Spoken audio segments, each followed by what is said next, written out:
Okay, it is time for the next chapter in Brave New World by Aldous Huxley. I'm reading with permission from HarperCollins Publishers. So it is time for chapter 4, and this chapter has 2 parts. Chapter 4, Part 1. The lift was crowded with men from the Alpha changing rooms, and Lenina's entry was greeted by many friendly nods and smiles. She was a popular girl, and at one time or another had spent a night with almost all of them. They were dear boys, she thought, as she returned their salutations. Charming boys. Still, she did wish that George Edsell's ears weren't quite so big. Perhaps he'd been given just a spot too much parathyroid at meter 328. And looking at Benito Hoover, she couldn't help remembering that he was really too hairy when he took his clothes off. Turning, with eyes a little saddened by the recollection of Benito's curly blackness, she saw in a corner the small, thin body, the melancholy face of Bernard Marx. "Bernard," she stepped up to him, "I was looking for you." Her voice rang clear above the hum of the mounting lift. The others looked round curiously. "I wanted to talk to you about our New Mexico plan." Out of the tail of her eye, she could see Benito Hoover gaping with astonishment. The gape annoyed her. "Surprised I shouldn't be begging to go with him again," she said to herself. Then aloud, and more warmly than ever, "I'd simply love to come with you for a week in July," she went on. Anyhow, she was publicly proving her unfaithfulness to Henry. Fanny ought to be pleased, even though it was Bernard. "That is," Lenina gave her most deliciously significant smile, "if you still want to have me." Bernard's pale face flushed. What on earth for, she wondered, astonished, but at the same time touched by this strange tribute to her power. Hadn't we better talk about it somewhere else?" he stammered, looking horribly uncomfortable. As though I'd been saying something shocking, thought Lenina. He couldn't look more upset if I'd made a dirty joke, asked him who his mother was, or something like that. I mean, with all these people about. He was choked with confusion. Lenina's laugh was frank and wholly unmalicious. "How funny you are," she said, and she quite genuinely did think him funny. "You'll give me at least a week's warning, won't you?" she went on in another tone. "I suppose we take the Blue Pacific rocket? Does it start from the Charrington Tower, or is it from Hampstead?" Before Bernard could answer, the lift came to a standstill. "Roof!" called a creaking voice. The lift man was a small simian creature, dressed in the black tunic of an Epsilon minus semi-moron. "Roof!" He flung open the gates. The warm glory of afternoon sunlight made him start and blink his eyes. "Oh, Roof!" he repeated in a voice of rapture. He was as though suddenly and joyfully awakened from a dark, annihilating stupor. "Roof!" He smiled up with a kind of doggedly expectant adoration into the faces of his passengers. Talking and laughing together, they stepped out into the light. The lift man looked after them. "Roof?" he said once more questioningly. Then a bell rang, and from the ceiling of the lift, a loudspeaker began, very softly and yet very imperiously, to issue its commands. "Go down," it said. "Go down. Floor 18. Go down. Go down. Floor 18. Go down. Go." The lift man slammed the gates, touched a button, and instantly dropped back into the droning twilight of the well, the twilight of his own habitual stupor. It was warm and bright on the roof. The summer afternoon was drowsy with the hum of passing helicopters, and the deeper drone of the rocket planes hastening invisible through the bright sky 5 or 6 miles overhead was like a caress on the soft air. Bernard Marx drew a deep breath.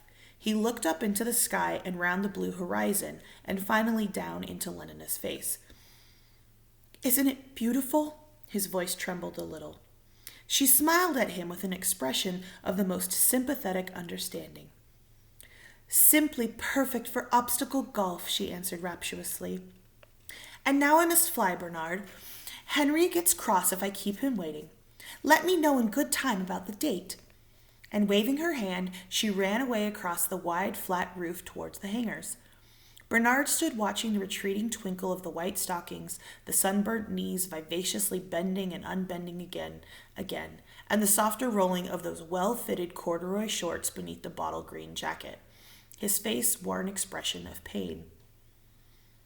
I should say she was pretty, said a loud and cheery voice just behind him.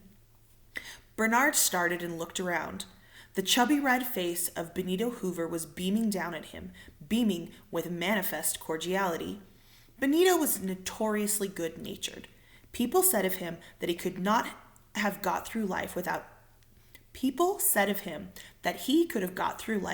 ever touching Soma. The malice and bad tempers from which other people had to take holidays never afflicted him. Reality for Benito was always sunny. Pneumatic, too, and how? Then, in another tone, but I say, he went on, you look glum. What you need is a gram of Soma. Diving into his right-hand trouser pocket, Benito produced a vial. 1 cubic centimeter cures 10 gloomy... But I say... Bernard had suddenly turned and rushed away. Benito stared after him. What can be the matter with the fellow, he wondered, and shaking his head, decided that the story about the alcohol having been put into the poor chap's blood surrogate must be true. Touched his brain, I suppose. He put away the Soma bottle, and taking out a packet of sex hormone chewing gum, stuffed a plug into his cheek and walked slowly away toward the hangars, ruminating. Henry Foster had had his machine wheeled out of its lockup, and when Lenina arrived was already seated in the cockpit, waiting. 4 minutes late, was all his comment as she climbed in beside him. He started the engines and threw the helicopter screws into gear. The machine shot vertically into the air. Henry accelerated. The humming of the propeller shrilled from hornet to wasp, from wasp to mosquito. The speedometer showed that they were rising at the best part of 2 kilometers a minute. London diminished beneath them. The huge table-topped buildings were no more. In a few seconds, then a bed of geometrical mushrooms sprouting from the green of park and garden. In the midst of them, thin-stalked, a rather taller, slender fungus, the Charing T Tower lifted towards the sky a disk of shining concrete. Like the vague torsos of fabulous athletes, huge fleshy clouds lolled on the blue air above their heads. Out of one of them suddenly dropped a small scarlet insect, buzzing as it fell. There's the red rocket, said Henry, just come in from New York, looking at his watch. 7 minutes behind time, he added and shook his head. These Atlantic services, they're really scandalously unpunctual. He took his foot off the accelerator. The humming of the screws overhead dropped an octave and a half, back through wasp and hornet to bumblebee to cockchafer to stag beetle. The upward rush of the machine slackened off. A moment later, they were hanging motionless in the air. Henry pushed at a lever. There was a click. Slowly at first, then faster and faster, till it was a circular mist before their eyes. The propeller in front of them began to revolve. The wind of a horizontal speed whistled ever more shrilly in the strays. Henry kept his eye on the revolution counter. When the needle touched the 1200 mark, he threw the helicopter screws out of gear. The machine had enough forward momentum to be able to fly on its planes. Lenina looked down through the window in the floor between her feet. They were flying over the 6-kilometer zone of parkland that separated central London from its first ring of satellite suburbs. The green was maggoty with foreshortened life. Forests of centrifugal bumble puppy towers gleamed between the trees. Near Shepherd's Bush, 2,000 beta-minus mixed doubles were playing Ryman surface tennis.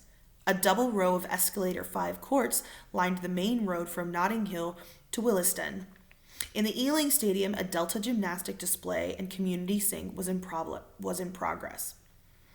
What a hideous color khaki is, remarked Lenina, voicing the hypnopathic prejudices of her caste.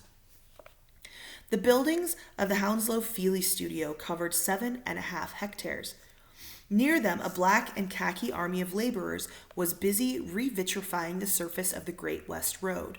One of the huge traveling cubicles was being tapped as they flew over. The molten stone poured out in a stream of dazzling incandescence across the road.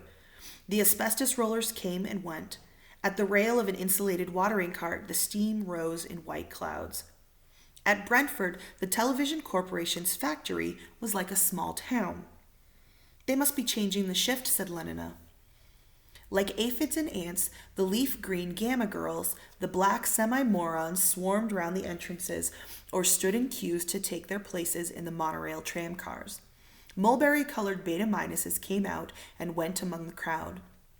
The roof of the main building was alive with the alighting and departing of helicopters. "My word," said Lenina, "I'm glad I'm not a gamma." 10 minutes later, they were at Stoke Pogs and had started their first round of obstacle golf. Part 2. With eyes for the most part downcast, and if ever they lighted on a fellow creature, at once and furtively averted, Bernard hastened across the roof. He was like a man pursued, but pursued by enemies he does not wish to see, lest they should seem more hostile even than he had supposed, and he himself be made to feel guiltier and even more helplessly alone. That horrible Benito Hoover! And yet the man had meant well enough, which only made it, in a way, much worse. Those who meant well behaved in the same way as those who meant badly. Even Lenina was making him suffer. He remembered those weeks of timid indecision, during which he had looked and longed and despaired of ever having the courage to ask her. Dared he face the risk of being humiliated by a contemptuous refusal? But if she were to say yes, what rapture! Well, now she had said it, and he was still wretched. Wretched that she should have thought it such a perfect afternoon for obstacle golf, that she should have trotted away to join Henry Foster, that she should have found him funny for not wanting to talk of their most private affairs in public. Wretched, in a word, because she had behaved as any healthy and virtuous English girl ought to behave, and not in some other abnormal, extraordinary way. He opened the door of his lockup and called to a longing couple of Delta Minus attendants to come and push his machine out onto the roof. The hangars were staffed by a single Bakanovsky group, and the men were twins, identically small, black, and hideous. Bernard gave his orders in the sharp, rather arrogant, and even offensive tone of those who does not feel himself too secure in his superiority. To have dealings with members of the lower castes was always, for Bernard, a most distressing experience. For whatever the cause, and the current gossip about the alcohol in his blood surrogate may very likely, for accidents will happen, have been true, Bernard's physique was hardly better than that of the average gamma. He stood 8 centimeters short of the standard alpha height and was slender in proportion. Contact with members of the lower castes always reminded him painfully of this physical inadequacy. I am I and wish I wasn't. His self-consciousness was acute and distressing. Each time he found himself looking on the level instead of downward into a delta's face, he felt humiliated. Would the creature treat him with the respect due to his caste? The question haunted him, not without reason. For gammas, deltas, and epsilons had been to some extent conditioned to associate corporal mass with social superiority. Indeed, a faint hypnopated prejudice in favor of size was universal. Hence the laughter of the women to whom he made proposals, the practical joking of his equals among the men. The mockery made him feel like an outsider, and feeling an outsider, he behaved like one, which increased the prejudice against him and intensified the contempt and hostility aroused by his physical defects, which in turn increased his sense of being alien and alone. A chronic fear of being slighted made him avoid his equals, made him stand, where his inferiors were concerned, self-consciously on his dignity. How bitterly he envied men like Henry Foster and Benito Hoover. Men who never had to shout at an epsilon to get an order obeyed. Men who took their position for granted. Men who moved through the caste system as a fish through water, so utterly at home as to be unaware either of themselves or of the benefit and comfortable element in which they had their being. Slackly, it seemed to him, and with reluctance, the twin attendants wheeled his plane out on the roof. "Hurry up," said Bernard irritably. One of them glanced at him. Was that a kind of bestial derision that he detected in those blank gray eyes? "Hurry up," he shouted more loudly, and there was an ugly rasp in his voice. He climbed into the plane, and a minute later was flying southwards, towards the river. The various Bureau of Propaganda and the College of Emotional Engineering was housed in a single 60-story building in Fleet Street. In the basement and on the lower floors were the presses and offices of the three great London newspapers, the Hourly Radio, an upper-cast sheet, in pale green Gamma Gazette, and on khaki paper and in words exclusively of one syllable, the Delta Mirror. Then came the Bureau of Propaganda by television, by feeling picture, and by synthetic voice and music, respectively, 22 floors of them. Above were the research laboratories and the padded rooms in which the soundtrack writers and synthetic composers did their delicate work. The top 18 floors were occupied by the College of Emotional Engineering. Bernard landed on the roof of Propaganda House and stepped out. "Ring down to Mr. Helmholtz Watson," he ordered the Gamma Plus porter, "and tell him that Mr. Bernard Marx is waiting for him on the roof." He sat down and lit a cigarette. Helmholtz Watson was writing when the message came down. "Tell him I'm coming at once," he said, and hung up the receiver. Then turning to his secretary, "I'll leave you to put my things away," he went on in the same official and impersonal tone, and ignoring her lustrous smile, got up and walked briskly to the door. He was a powerfully built man, deep-chested, broad-shouldered, massive, and yet quick in his movements, springly and agile. The round, strong pillar of his neck supported a beautifully shaped head. His hair was dark and curly, his features strongly marked.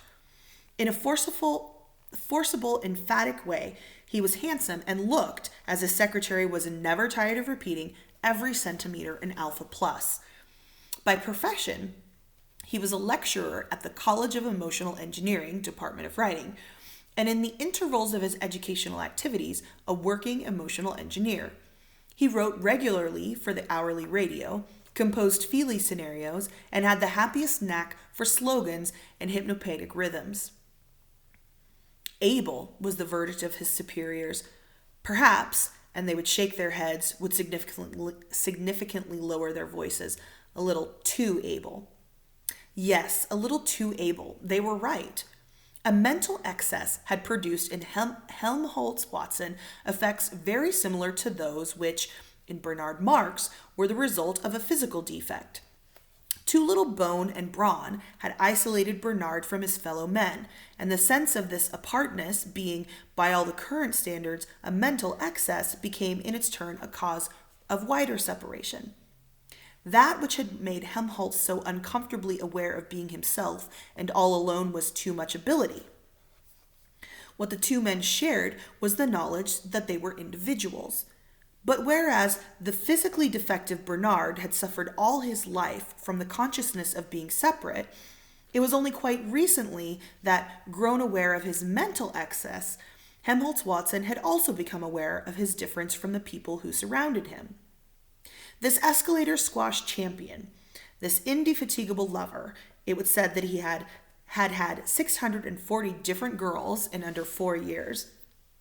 This admirable committee man and best mixer who had realized quite suddenly that sport, women, communal activities were only, so far as he was concerned, second bests. Really, and at the bottom, he was interested in something else. But in what? In what? That was the problem which Bernard had come to discuss with him, or rather, since it was always Helmholtz who did all the talking, to listen to his friend discussing, yet once more. 3 charming girls from the Bureau of Propaganda by Synthetic Voice waylaid him as he stepped out of the lift. "Oh, Helmholtz, darling, do come and have a picture supper with us on Exmoor." They clung round him imploringly. He shook his head. He pushed his way through them. No, no. We're not inviting any other man. But Helmholtz remained unshaken even by this delightful promise. No, he repeated, I'm busy. And he held resolutely on his course. The girls trailed after him. It was not till he had actually climbed into Bernard's plane and slammed the door that they gave up pursuit, not without reproaches. These women, he said as the machine rose into the air, these women, and he shook his head. He frowned. Too awful, Bernard hypocritically agreed, wishing as he spoke the words that he could have as many girls as Helmholtz did, and with as little trouble.